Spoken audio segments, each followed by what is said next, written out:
Je fais du bike pour mon chum qui est en dedans.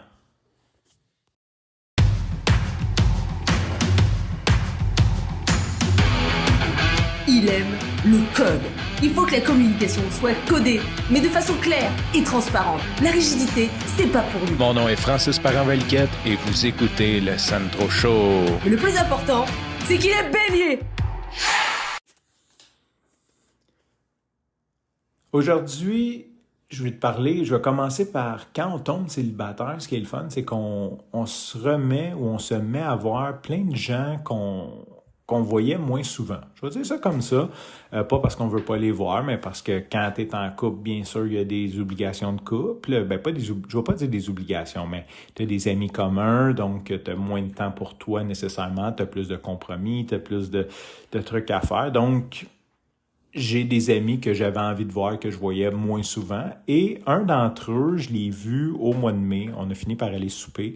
Je vais pas parler de c'est qui, mais en gros, c'est un ami c'est un vieux de la vieille. Tu sais, c'est un ami, je vais pas dire c'est un ami proche, c'est une connaissance que j'apprécie énormément. Je crois qu'il m'apprécie énormément, mais tu sais, on se dit tout le temps, on va faire de quoi, puis finalement, on faisait rien. Et on est allé souper, puis en soupant, on a parlé de vélo. Fait que pour mettre en contexte, à cette époque-là, je fréquentais une fille qui faisait des entraînements de triathlon. je précise, elle faisait des entraînements de triathlon, parce que quand je disais qu'elle faisait du triathlon, elle disait non, je fais pas du triathlon. Même si en entraînement, elle a fait comme un demi-Ironman, mais pour elle, elle n'est pas triathlète. Mais bon, je voudrais pas qu'elle m'envoie des actions si elle écoute ça ou que je sais pas trop qu'elle veulent me battre. Non, elle était zéro violente, elle ferait pas ça. Tout ça pour dire que je m'intéressais beaucoup au vélo pour plusieurs raisons. De un, j'ai comme objectif de faire un Ironman en 2033 pour mes 50 ans. Puis, c'est sûr que c'est une bonne chose de commencer à s'entraîner 10 ans d'avance à faire du vélo parce que là, la course, c'est quasiment seté, là, je veux dire, tu sais, je vais faire mon premier marathon, bon, OK, il reste à ajouter les deux autres, maintenir ça.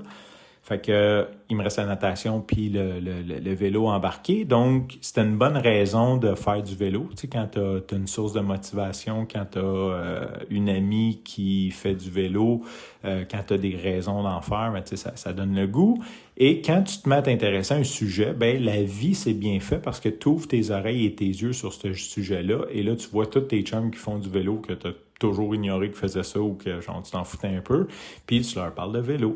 Fait que là, j'ai parlé de vélo un petit peu, puis il dit « Ouais, je fais ça depuis... » Je me souviens pas, je pense qu'il m'a dit comme 6 ans, quelque chose comme ça. Puis là, on parle, puis tu sais, il est rendu qu'il fait genre le défi Pierre Lavoie, puis il est intense, il fait des cours de spinning le samedi matin, puis tu sais, il est intense, puis il dit « Hey, sais-tu comment j'ai commencé ça? » Je dis « Non. » Il dit « J'ai un de mes chums qui est rentré en dedans, puis je me suis dit, le temps qu'il va être en dedans, moi, je vais faire du vélo. C'est une façon pour lui de supporter son chum qui fait du temps dur.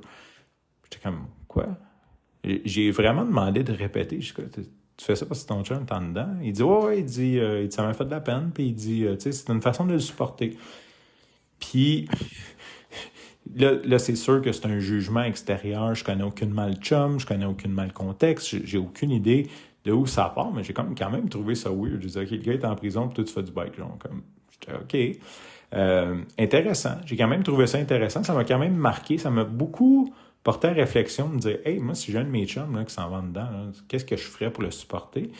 Tout ça pour dire, hier, je t'ai parlé de la mission du Sandro Show que j'enregistre maintenant pour supporter un de mes chums qui passe des moments difficiles, qui passe au travers du cancer, puis ça lui fait du bien d'avoir sa dose quotidienne du Sandropien. Donc, j'ai fait la parallèle. J'ai dit, tu sais, dans le fond, peut-être que ça peut paraître totalement farfelu pour quelqu'un. Je dirais, ah oui, j'ai recommencé parce que j'ai un de mes chums qui est malade, qui a le cancer. Puis je dirais, OK, ton chum a le cancer, puis toi, tu n'as pas de gaz. Fait que ça ferait un petit peu la même chose. Puis, ça m'a permis de comprendre peut-être un peu la dimension de ça. Tu sais, la dimension de, OK, ouais, c'est bizarre comme idée, mais dans le fond, c'est pas fou non plus. Puis, on s'en fout que ce soit bizarre, tu sais. Et peu importe que ta raison soit bizarre, étrange, incongrue, folle, si ça te donne la capacité et l'envie de continuer jour après jour, parce qu'on va s'entendre sur quelque chose, la motivation, ça va puis ça vient. Tu sais, il y en a qui disent « karma is a bitch », moi je dirais « motivation is a bitch », parce qu'il y a une journée que t'es comme ultra motivé, genre, puis tu veux comme tout défoncer, puis le lendemain matin, tu te lèves, t'es comme « je veux plus faire ça, man, je m'en calisse ».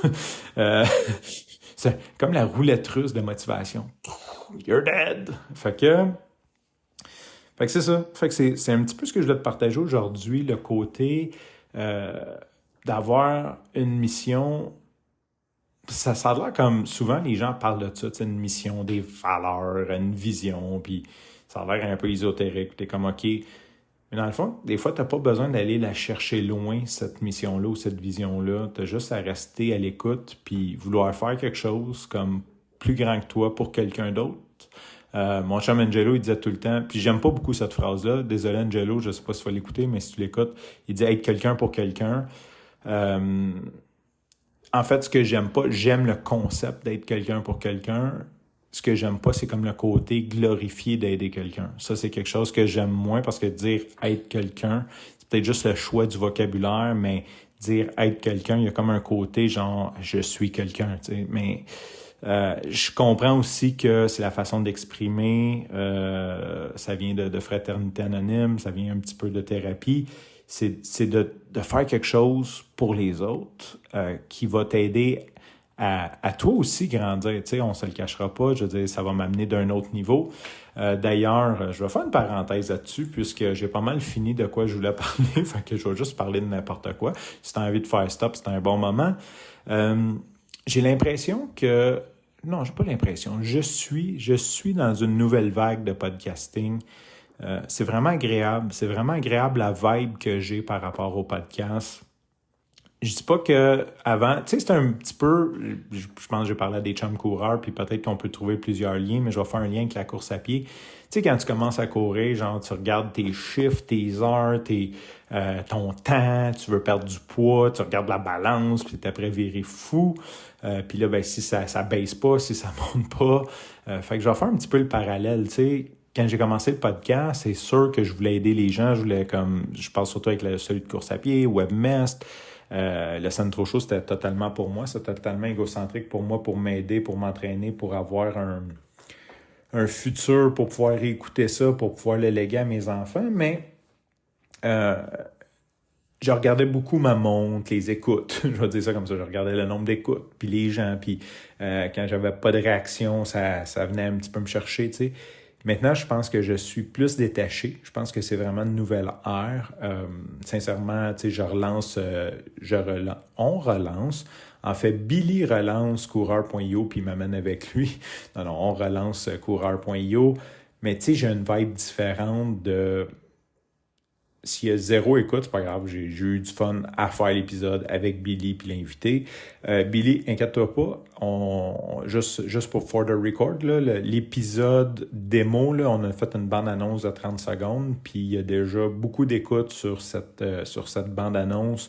On part pas de rien, on a tous les deux, il y aura pas des zéros auditeurs sur aucun de nos épisodes, j'en suis pas mal sûr. Et au contraire, je pense que cette énergie-là va, au contraire, nous aider à percer.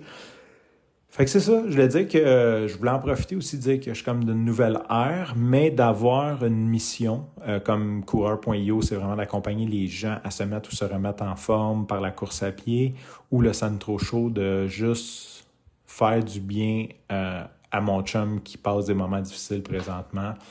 Ben... C'est ça. Je ne sais pas trop comment conclure là-dessus. Sur ce, je te remercie pour ton écoute. Je te dis à demain et bye bye.